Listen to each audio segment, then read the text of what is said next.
Welcome to another episode of Electable. I'm Deb Chubb, and today we are very honored to be joined by Sheila Kennedy. And I'm going to read this great biography because it really is comprehensive, I think, and well deserved.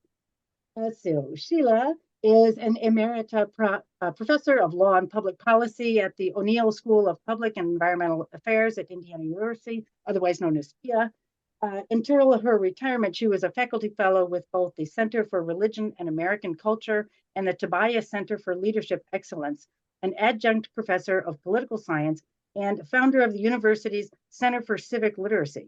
Prior to joining the faculty in 1998, she practiced law in Indianapolis, including a stint as corporate counsel for the city of Indianapolis from 1977 to 1980, when she left to become the Republican candidate for Indiana's then 11th congressional district seat. From 1992 to 1998, she was executive director of the Indiana ACLU. And she is the author of 9 books, I guess now 10, and numerous academic articles, and publishes a daily, widely read blog devoted to politics and public policy, which I enjoy all the time. So thank you so much, Sheila, for joining me. This is great. You have such a terrific background. You have done so many great things. I'm very old. That's why. Eventually, you have to do everything. Yeah, that's it. But today, we're going to talk mostly about your new book, Yes. which has just been published, which, I had to really, fight to get my hands on. And I'm going to put it up here. It's called, let's see if I can do this. From Property to Partners, I can't read it backwards, Women's Progress and Political Resistance, written by you and Morton Marcus, a well-known economist in Indiana. So, he's done a lot of great stuff on social issues. In fact, I know of him because I spent many years working in early childhood education, and he did a lot of work on the economics related to accessibility of affordable, high-quality childcare, which I very much appreciated. But today we're going to be talking about, it's a great historical review of the women's evolution, the women's movement, but more than that, really technical and political and legal developments that have moved women forward and backwards throughout the entire history of this country. So all right, I want to get right to it, Sheila, because one of the points that you bring out, and this is all about abortion, and one of the points that you bring out very early on in the book is the relationship between white nationalism and misogyny. So, and the history of that in this country. And so can you elaborate a little bit on, your thoughts on that part of the book? Sure.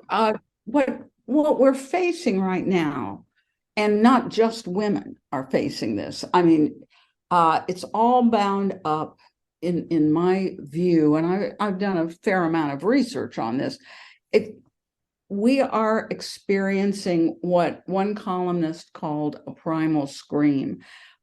Older white Christian men who have been accustomed to having a privileged place in the social order, who have been accustomed to enjoying their status, looked around and said, well, my goodness, I mean, there are these uppity women who are running companies, and there are there's Black people everywhere who think they're my equals, and there are gay people getting married, and they are frantically trying to turn the clock back to, I don't know, 1950 perhaps, when people who were white and Christian and mostly male were the undisputed rulers of the place.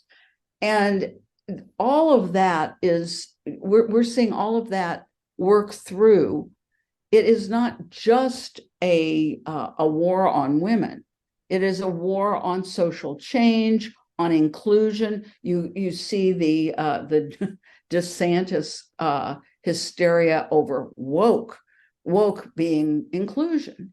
and you see the Indiana's abysmal legislature attacking business that wants to take into account measures of inclusivity and diversity. This is, you mentioned in your introduction that I used to be a Republican. It was a very different party. But one of the things that the Republican Party believed when I was a member of it was that you didn't interfere with business. And I believe Barry Goldwater said, government should stay out of my bedroom and my boardroom. Well, today's Republicans want government both places. And certainly the old Republican Party, the sane Republican Party, was not totally anti-regulation, but they really did believe in respecting the right of businesses to make decisions about where to put their money and how to handle their advertising without government interference. And there's been more and more of that lately. There's been a lot more writing on that too, about, the Chamber of Commerce used to direct the legislature, the Republican legislature. And now, no, they don't give a hoot about what business thinks anymore. Well, what we have in our state legislature and in several other states, we have a very unrepresentative legislature thanks to gerrymandering, which is another whole issue.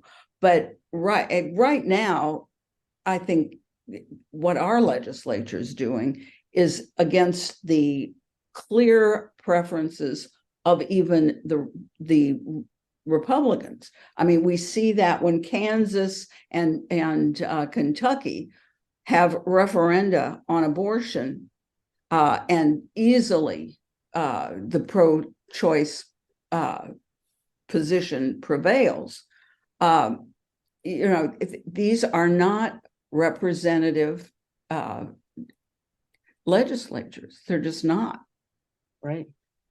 And it's, and it was so great to see around the country all the ballot initiatives. There was some filibustering going on. Of course, there was some challenging to gerrymandering, all three of which are not allowed in Indiana. Yes, we have a particularly difficult road to hoe because in Indiana, the only people who really can change gerrymandering are the people who benefit from it. Right. So in the absence of massive turnout that is enough to overrun the presumably safe districts, or a federal law that outlaws gerrymandering, we're unable to do anything about it. But anyway, let's get back. It's so right. So yes, back to the white nationalism and misogyny. Yes. So how did that? Tell me how you kind of came to that kind of connection. You read my blog. I've been talking about this for quite some time. I mean, it really, if you read history and you read the pronouncements of some of our contemporary public figures, it's not hard to see that all of that is bound up. When we talk about white Christian nationalism, that subsumes racism, misogyny. What's that meme that goes around? Haters are going to hate. I mean, these are people who feel threatened, terribly threatened by social change, by the nerve of women and African Americans and gay people to think that we're equal citizens. So I mean, I think it would be harder to deal with misogyny as a isolated thing, because it isn't. I mean, the minute you look at the pronouncements of these folks, you see those connections. You connect those dots. Well, and in fact, you quote Maura Donegan from The Guardian, and there's one little part of that quote that I thought was so interesting. It says, misogyny is often the first form of right-wing radicalization. Mm-hmm. I mean, do you think that's hyperbole, or really? I mean, that's I think a pretty heavy. But I think what she's looking at is something that we also addressed in the book, which is the very important role of religion in keeping women subservient. You know, that the title of the book is From Property to Partner. And we're not full partners yet. We may be junior partners, but we were property. And there are still several religious bodies that believe that women should, they would say they're not unequal, they just have a different role. And that role that they prescribe for the woman is to be supportive and submissive to the man who has the evidently God's permission to run the household and the world, you know. So we go through in one of the chapters the variety of religious beliefs that underlie approaches to feminism. And for example, Quakers have been in the forefront of women's emancipation. The Jewish community has been also, along with the Quakers, but then you get into the Southern Baptist denomination, and you see an absolute, I don't know if it's an inability or an unwillingness to modify those original beliefs about the role that a proper woman, that God wants a proper woman to play. So, and then, you know, and this kind of brings up the political part. You know, the fact that all of this has, you know, become, religion has become political, has become so political. And Yes. that's, you know, that's the evolution that you kind of describe in the book about the Southern Baptists who, and just as recently as the 1970s, you know, adopted resolutions that provide women with options for abortion, you know, in many, many cases. But then that changed, right? Yeah. That change was entirely political and strategic. For about 6 years after the decision in Roe v. Wade, the Southern Baptist denomination, actually, they put out a statement saying it was a well-crafted decision and, you know, drew a proper line. What, I don't remember the exact terminology. It was when Jimmy Carter's administration refused to allow the people who were donating to segregation academies to deduct those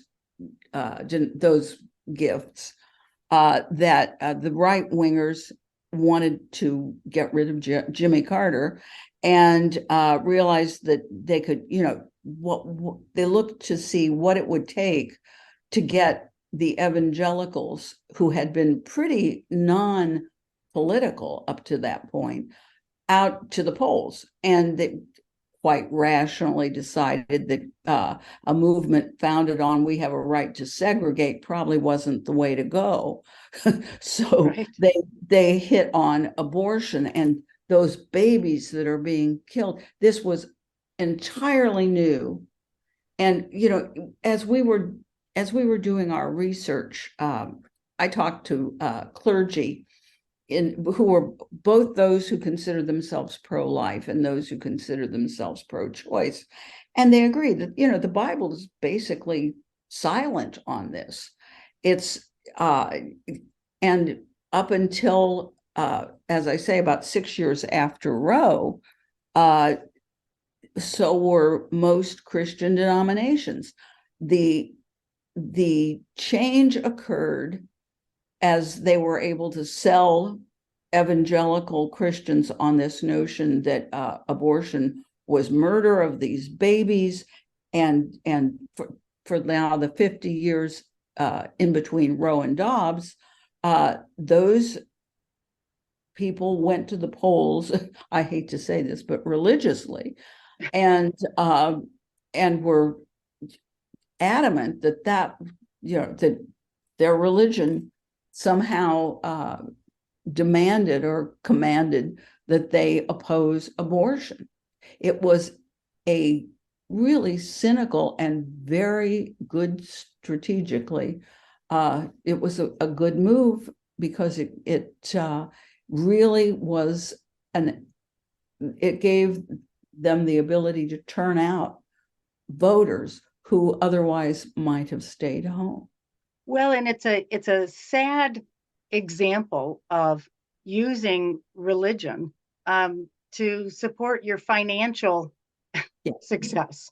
I mean, because that's what it was, right? It was all about the tax deductions and the ability of religion, of churches, to raise money and you know you know make themselves wealthy. But it was more than it's power. Yes, yep. It was a way to maintain political power that they might otherwise not have had. Right.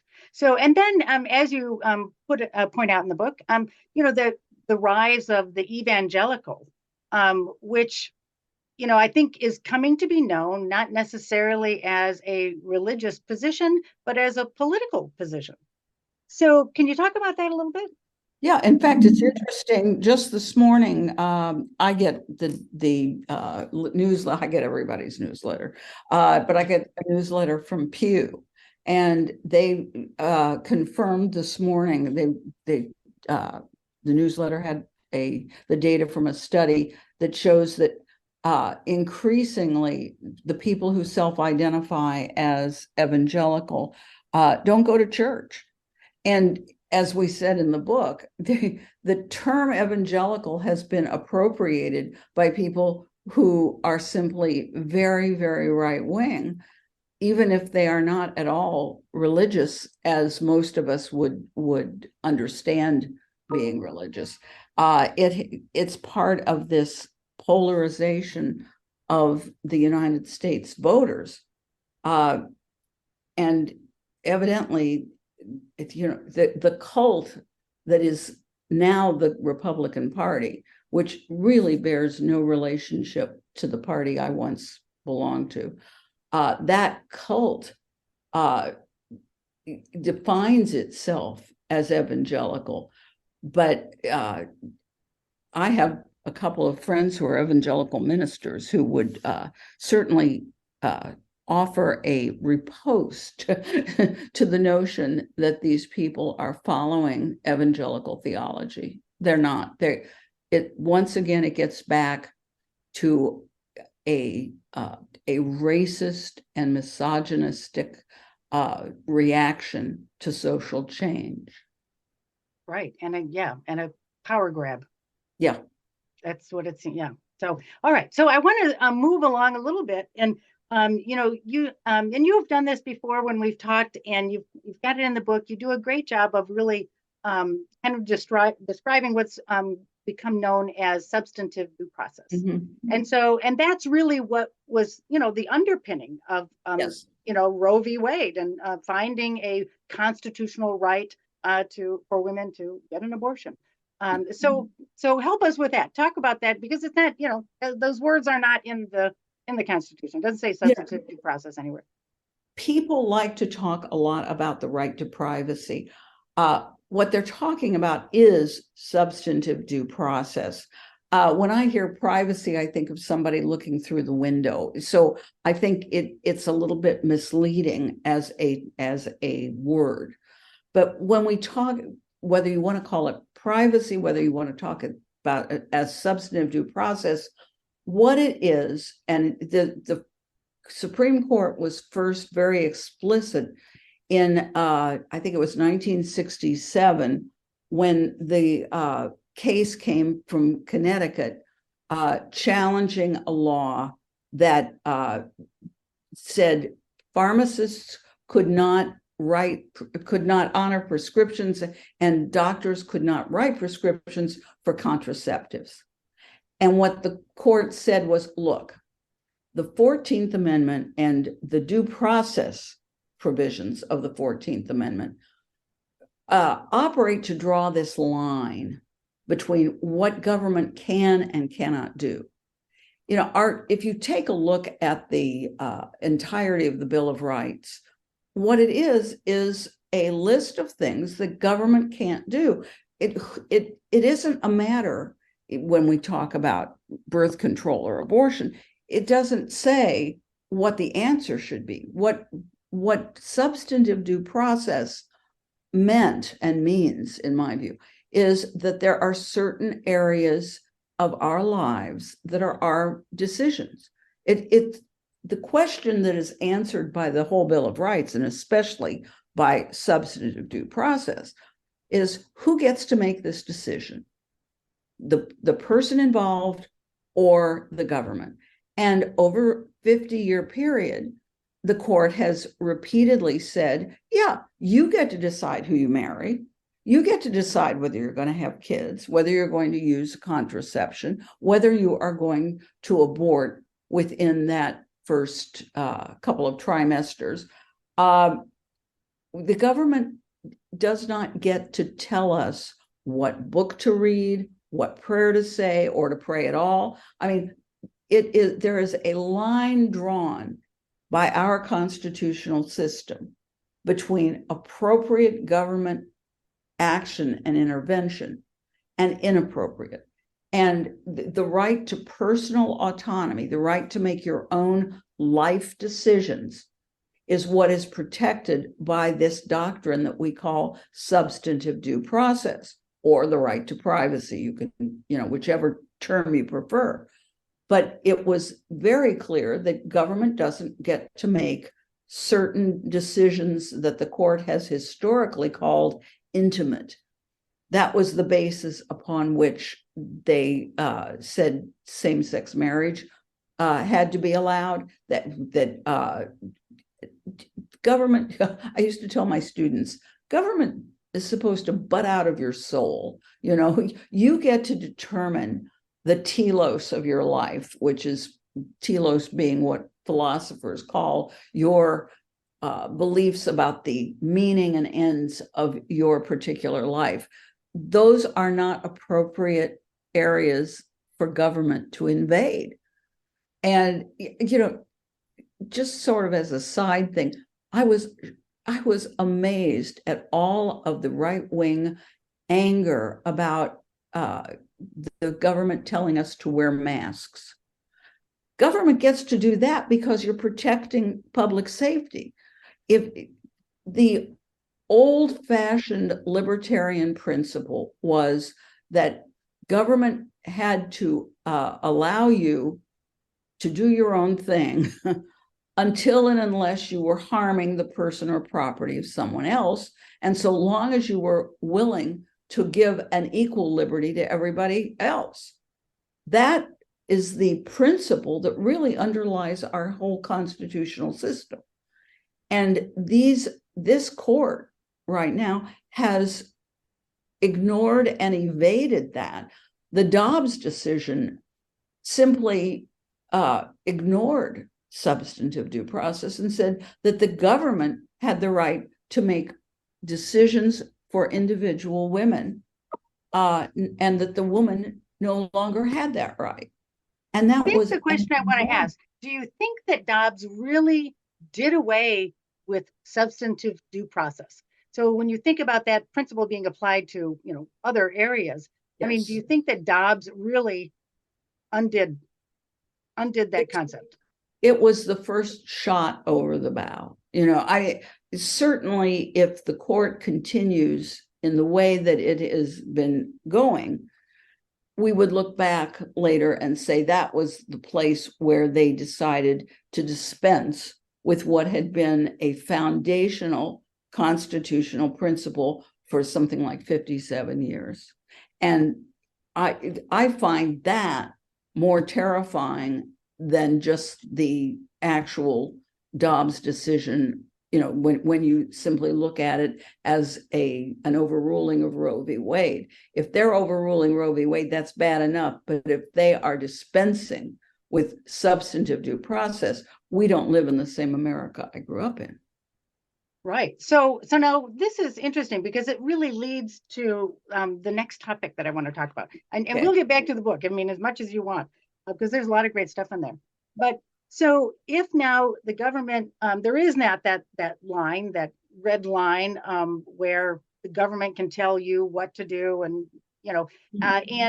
and that even if your religion, you think exempts you from this law, then because when you think about it, well, okay, so what happens now if we get a different court and the court says, well, yeah, okay, so no more substantive due process. And you know what? We don't think religious people should be getting any deductions. We don't think they should be tax exempt, because I don't think they're doing that much for society. And we don't like the way they're operating. So then, kind of turns the tables on the whole argument of staying out of my religion, staying out of my, intimate moments. And so, you remind me of a saying that when I was at the ACLU, the national head of ACLU used to say, poison gas is a great weapon until the wind shifts. That's right. And what you're describing is a potential shift of the wind. I used to argue with pro-life folks and say, the government that can tell you can't abort tomorrow can be like China and tell you have to. The issue is not abortion, it is government power. And until people understand that and understand the multiple ways in which this new ability of government to control our lives can manifest, it's pretty scary. It is. So that brings me to this next topic, and that is the second case that ACLU filed against the Board of Medical Examiners, or who is it? No, it's the Medical Licensing Board, and based on RFRA. So and I'd love it if you gave us your little history of RFRA. I mean, because it's the interesting thing that now, of course, has created this pile of poop that maybe somebody has stepped in who didn't intend to. Well, it's another another example of poison gas. Right. Or as some people say, karma is a bitch. That's right. RFRA was, first of all, the national RFRA was I don't want to, it gets pretty complicated, but the idea was that before you told religious folks that they had to do X, you had to exceed a higher bar. You had to have a very compelling reason to overrule somebody who was acting on, and if I hear sincerely religious one more time, I might throw up. But so that was the national, and it really the case that created the national approach was a zoning case. I mean, it was yeah. But here in Indiana, our depressing legislature, under the clear leadership, I guess, of Mike Pence, passed a version of RFRA, which was slightly different than the national, and that was widely seen as an effort to allow religious folks to discriminate against gays and lesbians. And those of us who were in Indiana at the time will remember there was a huge outcry. Businesses throughout the state really criticized. I remember even the Indianapolis Star had a front page that just said, "Fix this," and in huge letters. So it sort of got fixed, and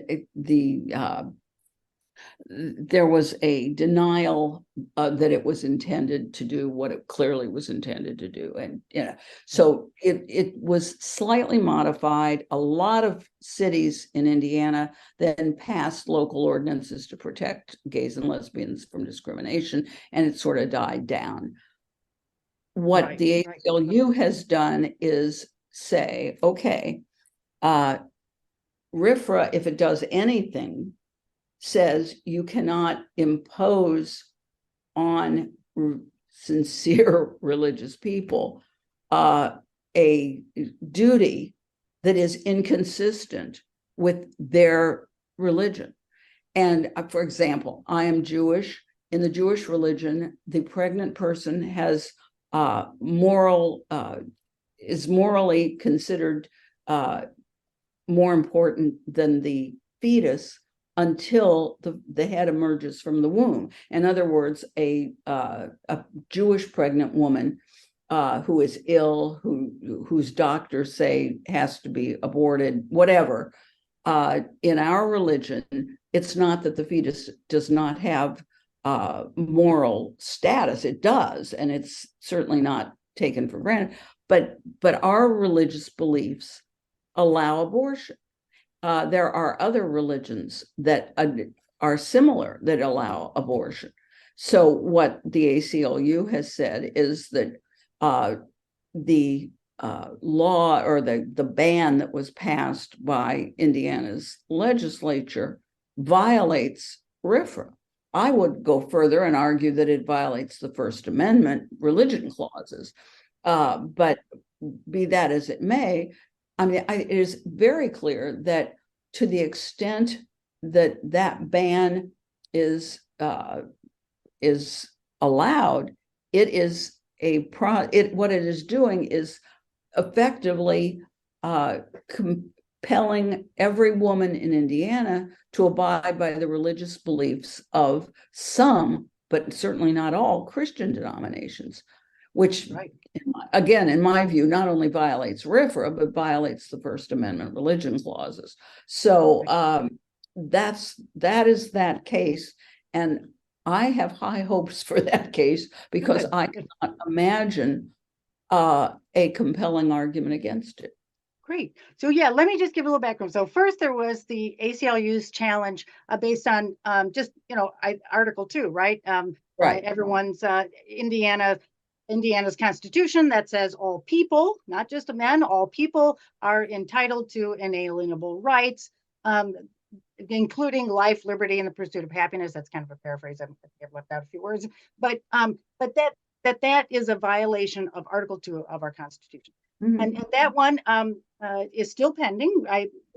A decision may be coming soon. I'm not sure. So that went to the state Supreme Court, and it was argued, and now we're just waiting for a decision from the Supreme Court. And it was also enjoined with a very good order of injunction that I was very impressed with from a judge in Owen County, whose name I keep forgetting. Anyway, and so that case is pending now. And then after that, ACLU filed this second case based on that the abortion ban in Indiana is a violation of the Religious Freedom Restoration Act. Yes. And they have a couple of great standards, that are included in this law that says that it has to be both the state, if you make a prima facie case that the law requires you to modify your behavior that you were following because of your religion, that the state then has to come back and show both a compelling governmental interest and yes, that their law is the least restrictive means of furthering that compelling interest. Mm-hmm. And it applies to criminal laws and everything. So we've heard of this in legal history, right? Where the Indians wanted to smoke. I'm sorry, that's not. Native Americans wanted to smoke peyote, which was an illegal drug. And, and the Supreme Court addressing that. There was a case recently with a guy who wanted to grow a beard in prison, which was against the law. But it was this religious thing. And the court said, of course, that's your religious thing. You don't have to comply. You don't have to shave your beard. So there are lots of instances like that. And so this one, of course, is the abortion one. And as you said, they have these 5 named plaintiffs. Well, they're anonymous, but 5 plaintiffs. And they are seeking class action status so that they will represent all Hoosiers who are similarly situated as these particular plaintiffs who are saying that they have modified their behavior due to this law and that violates their religious beliefs. And so, as you said, you have to show it's a sincerely held belief. And you have to show that you've modified your behaviors. And these women are saying, yes, I do not have intercourse with my husband anymore, sexual intercourse, because I am afraid that I will become pregnant and will not have the ability to follow my religion in obtaining an abortion if that is appropriate in my situation. And another woman, says that she's using birth control that she never would have used before, and that she's changing her behavior in that way. There's a couple of other plaintiffs in there, Unitarian Universalist, who says that her religion says that, women are just, the center of power and energy, and that that their religion celebrates that bodily autonomy of everybody. And so, not being allowed to have an abortion violates their rights as well. The state came up with a bunch of crazy, arguments, none of which this judge bought. In her, this is actually Welch from Marion County, who did this injunction order, which I'm very excited about too. And like you say, this looks like a really good case of, the wind shifting and the poison gas going the other way. And so the RFRA also requires that there be a case-by-case consideration of religious exemptions to these applicable rules. Of course, the state was trying to argue that, well, they've argued first that, none of these women are actually pregnant right now, so it doesn't count. But the law actually, the RFRA actually allows that. It says a person whose exercise of religion has been substantially burdened or is likely to be substantially burdened by a violation of the statute can assert that the violation or impending violation as a claim or defense in the judicial or administrative proceeding. So they've really kind of, I don't know, they tried everything, but none of it seems to have stuck.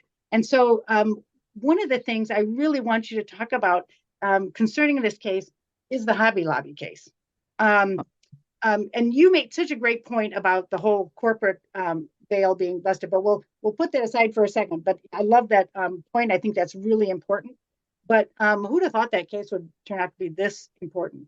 So maybe if you could kind of talk about the Hobby Lobby case and how that connects with this case. Well, one of the ways it connects, and it's not a way that I had originally understood, it's the same judge, it's Alito, who obviously has an agenda. Hobby Lobby, which is a corporation under the ACA or Obamacare, was required to include in their health plan for their employees coverage of contraception. And the shareholder, the majority shareholder of the corporation, said this violated his religious beliefs, even though under the ACA it didn't cost him a penny. But I don't know, he was, I suppose, wouldn't sleep well. Who knows?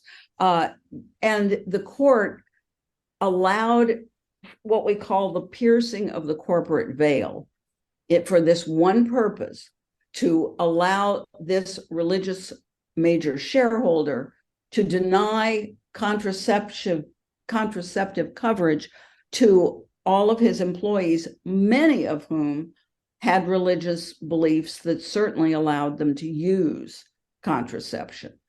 It was a shocking case at the time, but what really shocked me was then recognizing the fact that that was Samuel Alito, and he was setting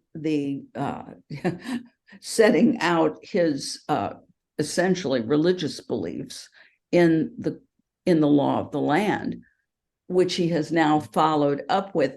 And let me say, and the book does go into this, the Dobbs decision was an enormously dishonest decision. It picked language out of context. It cited things from like the 1700s. I mean, it was a profoundly dishonest read of the law, of the appropriate my mind's going, the laws that needed to be followed. So what we're seeing right now is the ability of a religious fundamentalist to impose his view of of God's will, I suppose, on a secular country by misquoting, misunderstanding,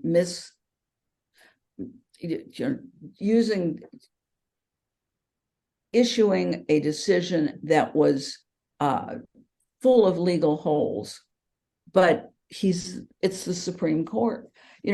What we don't get into in the book is the current problem that we have with the legitimacy of the Supreme Court. And we don't have time in this podcast, nor do I have the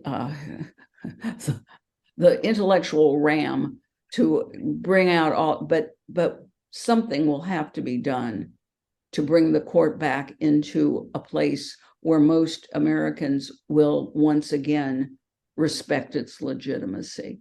Because if there's anything that Alito has done, it is to put a great big hole in the respect and legitimacy of the Supreme Court. Right. Well, we hear Elena Kagan talking about that often. Yeah. About, and she said it in the Dobbs case, initially, that this will very much undermine the legitimacy and the authority of the Supreme Court. And I think she's right. But like you say, it's the Supreme Court. Where do we go from here? Then we have found that there are no ethical constraints either.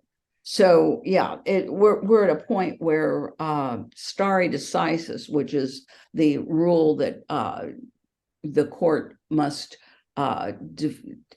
issue opinions that are consistent with past opinions, has been thrown out the window. So we've got lots of trouble here in River City. We do, and you talk about that in the book too. That this is a particularly chaotic and transitional time that we're living in, and so it's uncertain for sure, but that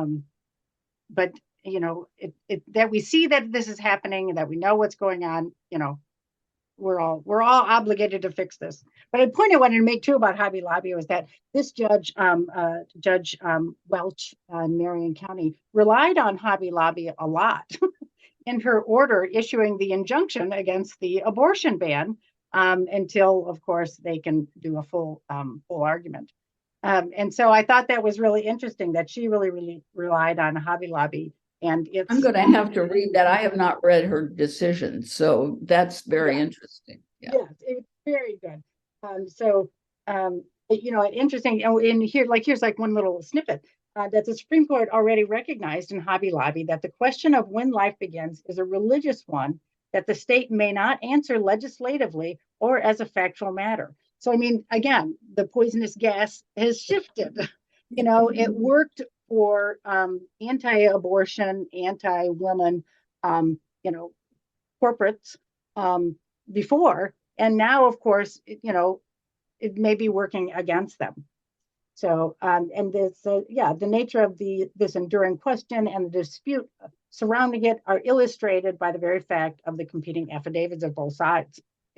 Clearly there is dispute about when life begins, because of course that was the state's argument, is that life begins at fertilization, and that at that moment the state then has a compelling interest to put this fetus, this handful of cells, over the rights of the woman who is pregnant.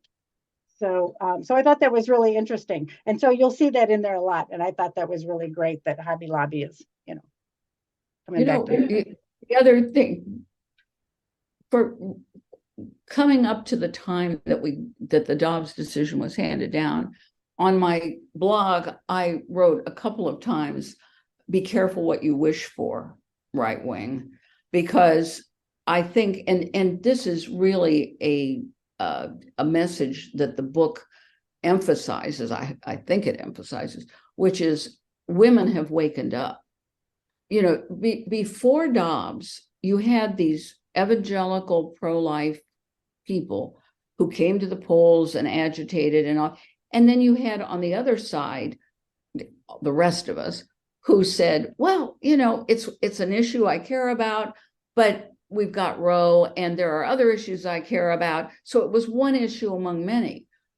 When Dobbs came down, and I said this would happen, and actually I had a big bet with my youngest son, who is so disgusted. He says, nothing's going to help, you know, but he did not believe that the response to Dobbs would be what it was, and what I certainly anticipated that it would be, which is that women said, hey, wait a minute, you know, that was one issue among many. Right now, it is an issue at the top of my list of issues.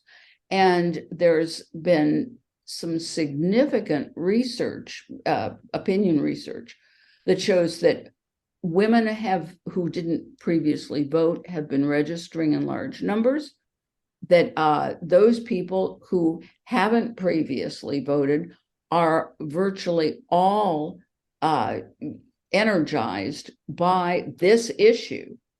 So, you know, if we save the country from the current Supreme Court and the Keystone cops that are running the House of Representatives these days, I think it will be women who save us. Yeah, it will be women. I mean, and there was huge examples of, women coming out all across the country, you know, and particularly on these kind of, you know, ballot initiatives and, you know, the filibustering. But as you know, I do a lot of work with women in politics, and it was really sad to see that Indiana was kind of an anomaly in that respect. We did not.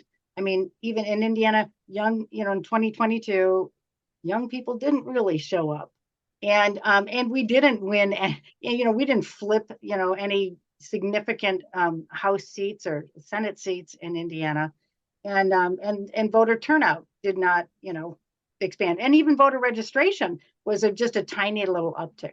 So I mean, but it's happening everywhere else, and you know, we can always hope that eventually, what happens everywhere else, it will, you know, come to Indiana, hopefully. So I want to go to the in your book, you know, in the back, you know, you point out some questions that you hadn't gotten to yet, and so that's great, and I appreciate that, and it really, it sets us up for all the work we have to do. But the question, when you talk about the women's movement, you know, first wave, second wave, third wave, fourth wave, whichever wave it is, you talk about the more modern women's movement having some rifts in it, that it was not as unified as the previous women's movements, and you know, for various reasons, you know, what they were focused on, you know, just voting, and now there's all kinds of issues, and that previous ones, you know, really did leave women of color out of their fight. And so now we've got, you know, more inclusive movement, but that means we have more disparate perspectives and more disparate priorities. And so the question that you ask is, you know, in this most recent women's movement, you know, are there leaders who can cross those fault lines in the movement, and how do their goals and the goals of the various factions diverge? So, you know, of course, I would ask, how can we make them converge? So I don't know, what do you think about that? Are there leaders? Are there ways for the women's movement? Because in Indiana, we're really struggling. You know, we didn't come out in unity against this ban in Indiana. Well, you have to realize there are two things about Indiana. One is that gerrymandering is the best way to suppress the vote. I was talking to a young woman, and I can't recall her name right now, who was running in one of these collar counties that is considered safe Republican. And she went door to door, and she said the thing that surprised her the most was the number of people who said, oh, I thought I was the only Democrat who lived around here. I think it's so, we're practical people, and we, in Jon Stewart's wonderful words, most people have shit to do, and you don't spend a lot of time doing things if you think there's no point to it. And when what we've got in so many places in Indiana, the Democrats haven't even been putting in a candidate. So why should you go to the polls? I think Indiana is going to be slower to get behind the what I believe to be the inevitable women's movement. But I would want to say we're going to have a woman running for governor, Jennifer McCormick.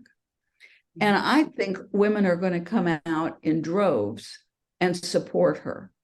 And that would be the first step toward Indiana rejoining, like the 21st century, which we don't live in here. But I do think that nationally, I mean, we saw it in the Wisconsin judicial election most recently, where in Wisconsin, elections have been won or lost by a point, and the pro-choice candidate won that by 10 points. I mean, I don't think Indiana may not be the fastest at anything, maybe around the track, nowhere else. But I think the culture is changing, and frankly, I think women and Black people and gay people are changing it. And I read a very interesting book that one of the readers of my blog suggested, that I just finished, by Stephen Prothero, about why liberals always win the culture wars, even when they lose elections.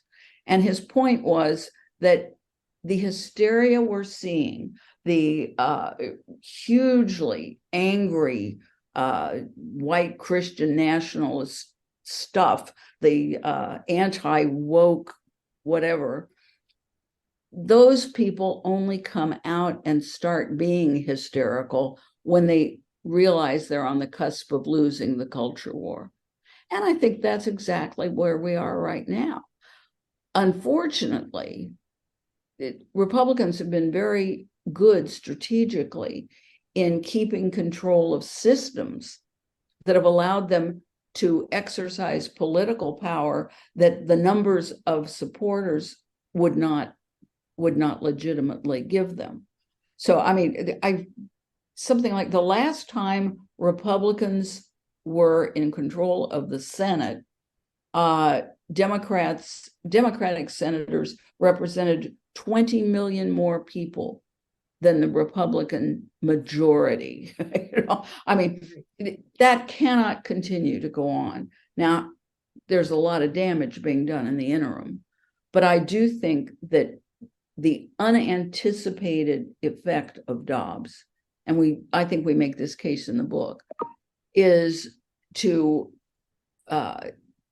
really set a fire under women voters in the and many men, and not just men who are members of minorities, but nice men like my kid. I have 3 sons who are more feminist than I am. I have a husband who's very much a feminist. I mean, there are plenty of men and plenty of women who have been wakened by this last unfortunate bit. Yeah. So, and in your book, Morton Marcus disagrees with that forecast, and says, well, he thinks that women will be distracted by these other kind of nonsensical culture war issues that Republicans are throwing out there, like the anti-trans stuff and the anti-LGBTQ plus stuff. And so how can how do you think we can help women stay focused on this and keep their eye on the prize. I don't think that women opposing those measures are losing focus. That's where Morton and I disagree. It's all part of the same thing. It's all part of the same culture war. I think that women understand that these attacks on trans children, these attacks on gay people generally, all of that is an attack on us. I mean, it's all part of the same war, if you will. And I don't consider it a distraction. And I don't think it will distract from women going to the polls and voting for pro-choice candidates.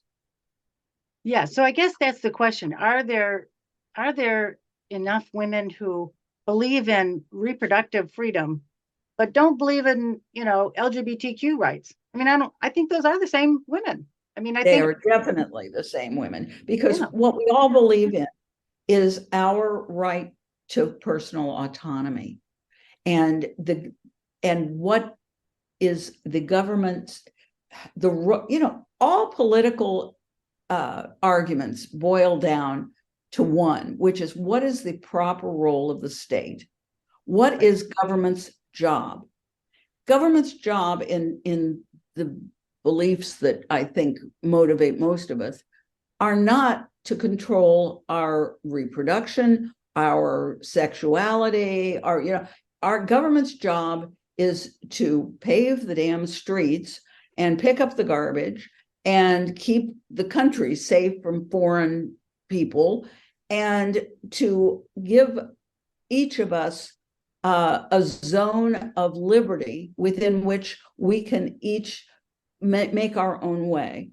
And so all of these issues that affect the attacks on trans kids, on African American, whatever, all of those aspects of this overall debate are at their base, they are examples of government getting too big for its britches, getting out of its lane, if you will. Right. And I think what we inherently know, because we've lived under substantive due process or the right to privacy for all these years, I think most Americans just automatically think, hey, wait a minute, that's none of government's business. If those trans children are being treated by a medical professional that was chosen by their parents, those parents have a right to direct that child care. It's not government's job to tell parents what they can and cannot provide to their children. And I think it is ludicrous when you hear we're for parental rights. The only rights that their parental rights they're for is the parent who wants to get rid of book A from their children's library and turn librarians into felons. But getting back to the message of the book, I think most women understand that and see these issues as one. And the issue is, what is the proper role of government, and where is government overstepping that role? Right. Well, and then, one of the, last questions you ask is, what else are we at risk of losing? Oh, yeah. Yeah. And, certainly a compelling question, now that we've gotten a taste of what we can lose, we do have to keep thinking about how much worse it might get, if we don't act. So, yep. And we can do it. I mean, I agree, we can do it. We have the numbers, but we have to get those numbers to the polls. So I think we can do it. I hope, and I hope more Democrats win. I've always been, a proponent of always having a Democrat on the ballot. You cannot not put a candidate up. There has to be a choice. I mean, like you said, all that does is drive down voter turnout. I mean, why bother coming out to vote if there's literally no one to vote for? if there's no choices to make, why even bother coming out? So I've always been a big proponent of that, and I think the Democratic Party is starting to come around on that. Because let us hope. Yeah, let's hope, because they were not too excited about that, which was unfortunate. But I think now they are starting to come around. So yeah, that's good. So all right, great. So I think that is all the questions I have for you today, Sheila. I have questions like when you're not around all the time. I should ask Sheila. But there's always fascinating conversation with you. Well, thank you. Well, tell everybody to please buy the book. Great. Buy the book, everyone. Just buy the book.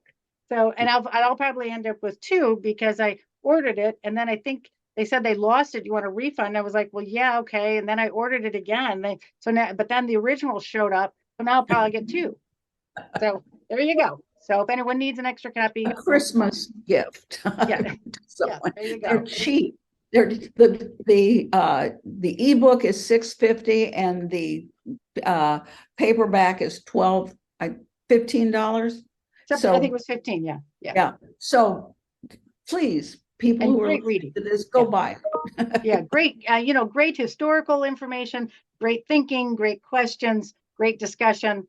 And if you're into the minutia of labor, women's labor participation over the last many years, that is quite well laid out in many charts and graphs.